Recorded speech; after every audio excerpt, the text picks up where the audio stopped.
I've been doing some videos of Jesus' Sermon on the Mount, and today I wanted to look at a couple of sections here from Matthew chapter 5. In this section, we've been looking at how Jesus is really showing what true goodness is according to God's law. He actually says a little earlier in Matthew 5, "I tell you, unless your righteousness exceeds that of the scribes and Pharisees, you will never enter the kingdom of heaven."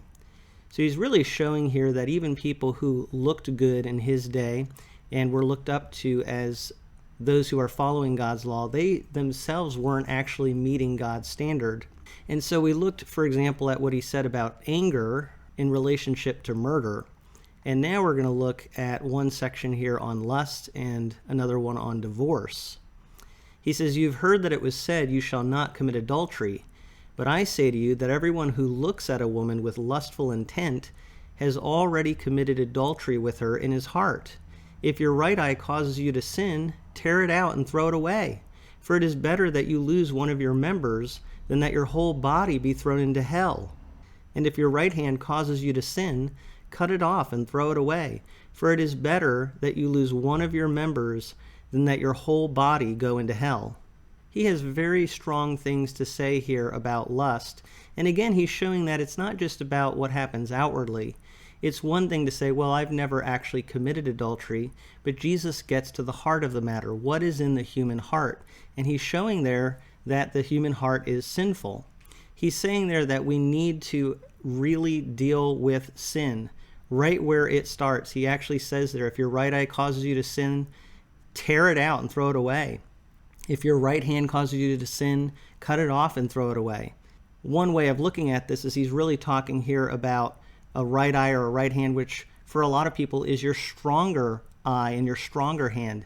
And he's saying it's better for you not to have those than to delve into the sin that he's talking about here. We know how destructive sexual sin is. We've seen it all over the place in our culture. Our culture is so sexualized, and we see the destruction that it brings. We even saw this illustrated recently with a well-known Christian apologist who, after he died, it really came out that he was involved in rampant sexual sin, and it's having devastating effects on his family and the ministry that he left behind. So the danger that is posed here by lust leading to sexual sin is something we have to take very seriously. That's what Jesus is bringing out here. It reminds me of what Paul says in 1 Corinthians chapter 6. Flee from sexual immorality. Every other sin a person commits is outside the body, but the sexually immoral person sins against his own body. So Paul is telling us here to flee, run away from sexual immorality. I think a good example of this is in the Old Testament scripture where the man Joseph, who honored the Lord in his life, was asked by a woman to commit sexual sin. And even though she was married, she wanted him to sleep with her. But he refused to do that. He ran out of her presence. He was fleeing sexual immorality.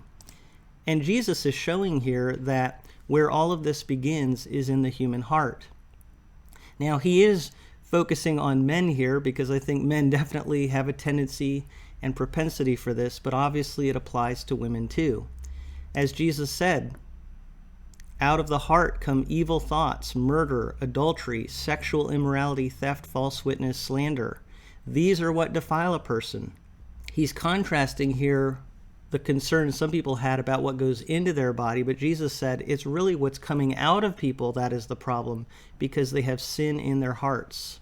So we have to deal with sin starting in the heart is what Jesus is bringing out here.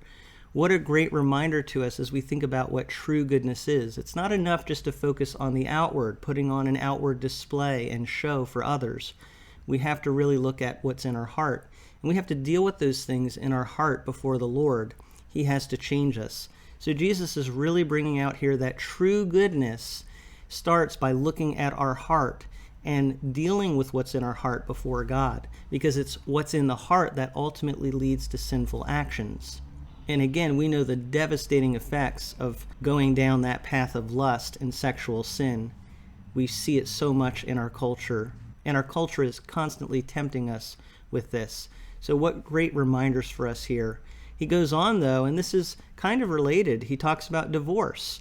This is about a committed relationship between a man and a woman in marriage. He says, "It was also said, whoever divorces his wife, let him give her a certificate of divorce. But I say to you that everyone who divorces his wife, except on the ground of sexual immorality, makes her commit adultery, and whoever marries a divorced woman commits adultery." Now again, these are things that are hard for us to listen to, but what a reminder of the sinfulness of the human heart. We see divorce so much today, and we know the effect that that has on relationships and on families. And Jesus is saying here, that's not something to be taken lightly. Traditionally, our culture has really upheld the value of the marriage bond, and that comes from the ethic that Jesus gives in the scripture. But in our country, the United States, we've abandoned that more and more, and we see the effects of divorce in our culture.